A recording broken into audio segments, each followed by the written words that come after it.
മിശിഹായിൽ പ്രിയ സഹോദരീ സഹോദരങ്ങളെ, ദൈവപുത്രനായ യേശു, ലോകരക്ഷകനായ യേശു എന്നെ സ്പർശിച്ചപ്പോൾ, അതെ, ദൈവം തൻ്റെ പുത്രനിലൂടെ ദൈവത്തെങ്കിലേക്ക് എത്തിച്ചേരുവാനുള്ള മാർഗമാണ് ദൈവം നൽകിയ സുവിശേഷം. സാധാരണ ഒരു ക്രിസ്ത്യാനി ആയി ഈ ഭൂമിയിൽ ജനിച്ചു, സാധാരണ ഒരു ക്രിസ്ത്യാനി ചെയ്യുന്ന പോലെ ഓരോ കാര്യങ്ങളും ചെയ്ത് ജീവിക്കുക എന്നത് നമുക്ക് സ്വർഗീയ രാജ്യത്തിലേക്ക് എത്തിച്ചേരുവാനുള്ള മാർഗമാണോ എന്ന് ചോദിച്ചാൽ, നാം എല്ലാ ദിനവും ദേവാലയത്തിൽ പോയി കുർബാന അർപ്പിക്കുന്നു എന്ന് പറയാൻ പറ്റില്ല, കാണുക എന്ന് തന്നെയാണ് അതിനെയൊക്കെ പറയാൻ പറ്റുള്ളൂ. എൻ്റെ ചെറുപ്പകാലം മുതൽ എല്ലാ ദിനവും ദേവാലയത്തിൽ ഞാൻ പോകാറുണ്ടായിരുന്നു, ദീപബലിയിലും പങ്കെടുക്കാറുണ്ടായിരുന്നു. മറ്റു പല സംഘടനകളുമായിട്ടും ആത്മീയ സംഘടനകളുമായിട്ടും ഞാൻ പ്രവർത്തിച്ചിട്ടുണ്ട്. അതോടൊപ്പം തന്നെ ഏറ്റവും കൂടുതൽ എനിക്ക് ഇഷ്ടം ലഭിച്ചിട്ടുള്ള ചർച്ച് കൊയറായിരുന്നു. ചെറുപ്പം മുതലേ ചർച്ച് കൊയറിലൂടെ ഞാൻ പാടുകയും അതോടൊപ്പം തന്നെ എനിക്ക് റേഡിയോയിലൂടെയും CD-യിലൂടെയൊക്കെ ദൈവസ്തുതി ഗീതങ്ങൾ ആലപിക്കുവാനുള്ള അവസരങ്ങളൊക്കെ നൽകിയിട്ടുണ്ട്. അതുപോലെ പാട്ടുകൾ എഴുതി ദൈവത്തെ സ്തുതിച്ചാരാധിക്കാനുള്ള അവസരങ്ങൾ നൽകിയിട്ടുണ്ട്. ഇതൊക്കെ തന്നെ ആയിരുന്നെങ്കിലും യഥാർത്ഥത്തിൽ ക്രിസ്തുവിൻ്റെ സാന്നിധ്യം ഞാൻ അനുഭവിച്ചറിയുന്നത് അധികം നാളുകളായിട്ടില്ല. സാധാരണ ക്രിസ്ത്യാനിയെ പോലെ ഒരു ക്രിസ്തീയ കുടുംബത്തിൽ ജനിച്ചു വളർന്നു അങ്ങനെ സഞ്ചരിച്ചു എന്നല്ലാതെ യഥാർത്ഥത്തിൽ ക്രിസ്തു എന്നെ ടച്ച് ചെയ്തപ്പോൾ എന്നിൽ ആന്തരിക ഇന്ദ്രിയങ്ങൾ തുറന്നു. ഞാൻ ഈ ഭൂമിയിൽ എങ്ങനെ വന്നു, അത് ആരുടെ ഹിതമാണ്, ഞാനൊന്നും ആഗ്രഹിച്ചിട്ടില്ലല്ലോ. പക്ഷേ എനിക്ക് ജന്മം നൽകുവാനായിട്ട് ദൈവം തിരഞ്ഞെടുത്ത എൻ്റെ മാതാപിതാക്കളുണ്ട്. അവരിലൂടെ ഈ ഭൂമിയിൽ, ഈ കോസ്മോസിന് എനിക്ക് അനുയോജ്യമായ ഒരു ശരീരം ലഭിക്കുകയും അവരുടെ വളർത്തലിലൂടെ ഞാൻ ദൈവത്തെക്കുറിച്ചിട്ട് വളരെ കുറച്ച് കാര്യങ്ങൾ അറിയുവാനുള്ള സാധ്യതകൾ എന്നിൽ തെളിഞ്ഞു വന്നു. അവയ്ക്കെല്ലാം നന്ദി പറയാനുള്ള അവസരവും കൂടിയായിട്ട് തന്നെയാണ് ഞാൻ ഈ അവസരം വിനിയോഗിക്കുന്നത്. എന്നാൽ നാം കർത്താവിന് വേണ്ടി ഒരുങ്ങിയ ഹൃദയത്തോടു കൂടിയാണ് നാം ജീവിക്കുന്നതെങ്കിൽ, അറിയുന്നതെങ്കിൽ, ആ ജീവിതം ഏറ്റവും വലിയ ധന്യമായ ഒരു ജീവിതമായിരിക്കും. കർത്താവ് ലോകമെങ്ങും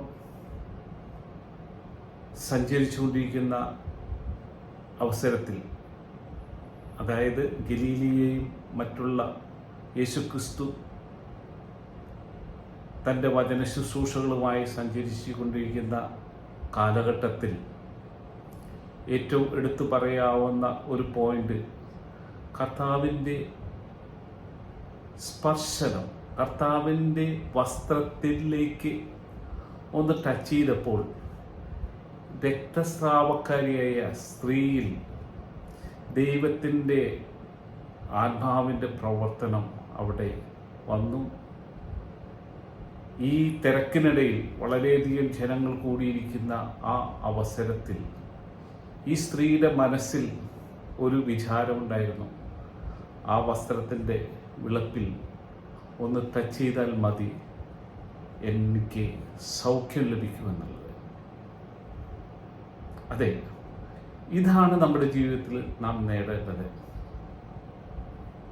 നമ്മളുടെ വിശ്വാസം, രക്ഷകനായ യേശുവിലുള്ള ആ പൂർണ്ണ വിശ്വാസത്തിൽ നാം പലതും ഈ ഭൂമിയിലും സ്വർഗരാജ്യത്തിലേക്കും നമുക്ക് പ്രവർത്തിക്കുവാനുള്ള അവസരമാണ് ഈ മനുഷ്യരൂപത്തിലൂടെ നമുക്ക് സംജാതമായിരിക്കുന്നത്. എൻ്റെ ജീവിതത്തിലെ ഓരോ നിമിഷങ്ങളും ഇപ്പോൾ എൻ്റെ കർത്താവുമായിട്ട് കൂടുതൽ അടുക്കുവാനുള്ള അവസരങ്ങളായിട്ടാണ് എനിക്ക് തോന്നുന്നത്. ഇന്ന് ലോകമെമ്പാടും ദൈവത്തിൻ്റെ സുവിശേഷം ഉദ്ഘോഷിക്കുവാനും അത് പ്രാവർത്തികമാക്കുവാനും എത്രയോ ജനങ്ങൾ, എത്രയോ സുവിശേഷ പ്രഘോഷകർ, എത്രയോ സന്യസ്തർ, എത്രയോ പുരോഹിതർ, എത്രയോ ഇടയന്മാർ വളരെയധികം കഷ്ടപ്പാടുകളിലൂടെ യേശുവിനു വേണ്ടി ജീവിക്കുന്നു. ആഫ്രിക്കയിലും മറ്റു പല രാജ്യങ്ങളിലും യേശുവിനെ പ്രതി മരണത്തിന് വിധേയരാകുന്ന കുടുംബങ്ങളും സമൂഹങ്ങളും. എന്നാൽ നമ്മുടെ ഈ കൊച്ചു കേരളത്തിൽ അല്ലെങ്കിൽ നമ്മുടെ ഈ രാജ്യത്ത് എത്രയോ ദൈവത്തിൻ്റെ കരുണയും പരിലാളനയും ലഭിച്ചുകൊണ്ടിരിക്കുന്ന നാം നമ്മുടെ ചിന്തകൾ എങ്ങോട്ട് പോയി എന്ന് നാം മനസ്സിലാക്കണം. നമ്മുടെ ഹൃദയം ദൈവത്തിന് വച്ചു കൊടുത്തുവോ, ഹൃദയത്തിൽ ദൈവത്തിന് സ്ഥാനം കൊടുത്തുവോ എന്ന് പരിശോധിക്കുമ്പോൾ നാമെല്ലാം വളരെയധികം ബഹുമാനിക്കുന്ന നമ്മുടെ വൈദികർ ഇന്ന് ഏത് തലങ്ങളിലേക്ക് പോയി, ഇടയന്മാർ ഏത് തലങ്ങളിലേക്ക് പോയി, സഭാധികാരികൾ ദൈവജനത്തിന് വേണ്ടതായ ശുശ്രൂഷകളും ഹൃദയത്തിൽ നിന്ന് അവർ നൽകുന്നുണ്ടോ? അത് വളരെയധികം സംശയിക്കേണ്ട കാലഘട്ടത്തിലൂടെ തന്നെയാണ് നാം സഞ്ചരിച്ചുകൊണ്ടിരിക്കുന്നത്.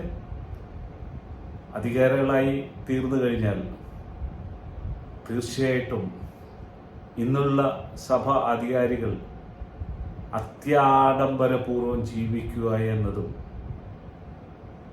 സാധാരണ ദൈവജനത്തിലേക്ക് ഇറങ്ങിച്ചെല്ലുവാൻ അവർക്ക് അസാധ്യമാണെന്നും നമ്മളെ അറിയിച്ച നാളുകളാണ് ഇപ്പോൾ സംഭവിച്ചുകൊണ്ടിരിക്കുന്നത്. ഒരു വൈദികൻ എന്ന് പറഞ്ഞാൽ ഒരു നാട്ടിലെ ഏറ്റവും വിലയേറിയ ബഹുമാന്യനായ ഒരു വ്യക്തിയായിരുന്നു ഞങ്ങളുടെ എല്ലാം ചെറുപ്പകാലത്ത്. അത് ക്രിസ്ത്യാനിക്ക് മാത്രമല്ല, നാനാജാതി മതസ്ഥരും അവരെ കൺസൾട്ട് ചെയ്യാറുണ്ട്. അവരിലൂടെ ആശയങ്ങൾ മനസ്സിലാക്കുവാനായിട്ട് വേണ്ടി ശ്രമിക്കാറുണ്ടായിരുന്നു. ക്രിസ്തീയ സഭകൾ നടത്തുന്ന പല സ്കൂളുകളും കോളേജുകളും ആതുരാലയങ്ങളും എല്ലാം അവിടെ പണത്തിനായിരുന്നില്ല പ്രാധാന്യം കൊടുത്തിരുന്നത്. ഇന്ന് ഈ ക്രിസ്തീയ സഭകൾ നടത്തുന്ന പല സ്ഥാപനങ്ങളും സമ്പത്തിനു വേണ്ടി മാത്രം പോയിക്കഴിഞ്ഞപ്പോൾ, ഏത് കാര്യത്തിനും സമ്പത്ത് എന്നുള്ള ആ ഒരു ലക്ഷ്യത്തിലേക്ക് പോയി കഴിഞ്ഞപ്പോൾ പിതാവായ ദൈവത്തിൽ നിന്ന് അകന്ന് സഭയിൽ അധികാരം നിലനിർത്തുന്ന അവസ്ഥയിലേക്കെത്തി. ഓരോ വൈദികനും എത്ര രൂപയോളം ഉണ്ടാക്കാൻ പറ്റും എന്നതാണ് അവരുടെ ലക്ഷ്യം. ചുരുക്കം ചിലർ ഉണ്ട്, ഇല്ല എന്ന് ഞാൻ പറയത്തില്ല. അവരെല്ലാം യേശുവിന് വേണ്ടി യേശുവിൻ്റെ ക്രൂശുമെടുത്ത് ആ സഹനങ്ങളിലൂടെ അവരുടെ ജീവിതം ദൈവത്തിന് കാഴ്ചവെക്കുകയാണ്. ഇന്ന് പല വിമതരായ വൈദികരും സഭക്കെതിരെയും സഭയുടെ കൽപ്പനകളെയും നിരസിച്ചുകൊണ്ട്, യേശുവിനെ അവഹേളിച്ചുകൊണ്ട്, യേശുവിൽ നിന്നും ദൈവജനത്തെ അകറ്റി നിർത്തുന്നതായ അവസ്ഥയിലേക്ക് കൊണ്ടുപോവുകയല്ലേ ചെയ്യുന്നത്. വിമതരായ വൈദികർ മാത്രമല്ല, വിമതരായ ഇടയന്മാരും അതോടൊപ്പം തന്നെ സഭ അധികാരികളായിട്ട് വന്നിട്ടുള്ളവരെല്ലാം മൗനം പാലിച്ചുകൊണ്ട് സഭക്കെതിരെ പ്രവർത്തിക്കുമ്പോൾ, അതെ, അവരെല്ലാവരും വിമതരിലൂടെ വിമത ഗണത്തിൽപ്പെട്ടവർ തന്നെ. കർത്താവിന് വേണ്ടത് നിങ്ങളെ നിഷ്കളങ്കമായ എളിമയോടുകൂടിയുള്ള ജീവിതമാണ്. അങ്ങനെ സമർപ്പിക്കുമ്പോൾ മാത്രമേ യേശുവിൻ്റെ ആ സുവിശേഷം ദൈവരാജ്യത്തിലേക്ക് കടക്കുകയുള്ളൂ. ആ ദൈവരാജ്യത്തിലെത്തിയിരിക്കുന്ന വ്യക്തികൾക്ക് മാത്രമേ സ്വർഗീയ രാജ്യത്തിലേക്ക് എത്തുവാൻ സാധ്യമാവൂ.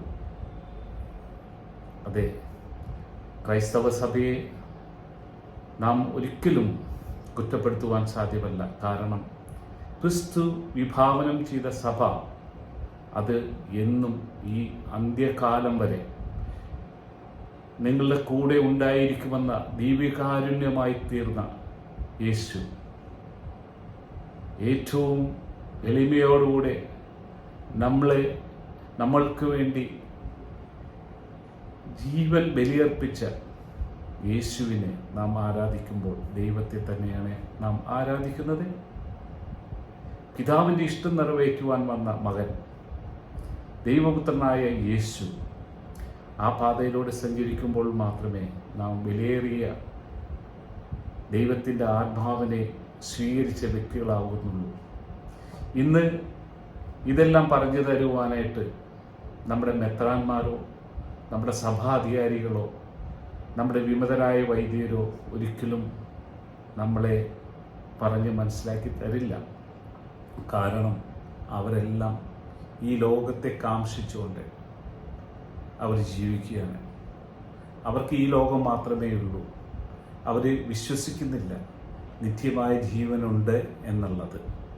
അതെ, ദൈവപുത്രനായ യേശു നമ്മൾക്ക് കാണിച്ചു തന്നതാണ് നിത്യജീവൻ നൽകുന്ന നമ്മുടെ സ്വർഗീയ രാജ്യം. അതിനായിട്ട് നമുക്ക് നമ്മുടെ സഭയെ പടുത്തുയർത്താം. സഭയെ നശിപ്പിക്കുവാൻ ശ്രമിക്കുന്ന ശക്തികളോട് ഒരിക്കലും കൂട്ടുചേരാതെ ദൈവത്തിൻ്റെ ആത്മാവിനാൽ നാം ഭരിക്കപ്പെടുവാൻ, ദൈവത്തിൻ്റെ ആത്മാവ് നമ്മളിൽ നിർദ്ദേശം നൽകുന്നതനുസരിച്ച് കർത്താവിന് വേണ്ടി ജീവിക്കുവാൻ നമുക്ക് ശ്രമിക്കാം. കർത്താവിന് ഒരു ബലിയാവുന്ന ഒരു ജീവിതമായി നമുക്ക് മാറ്റാം.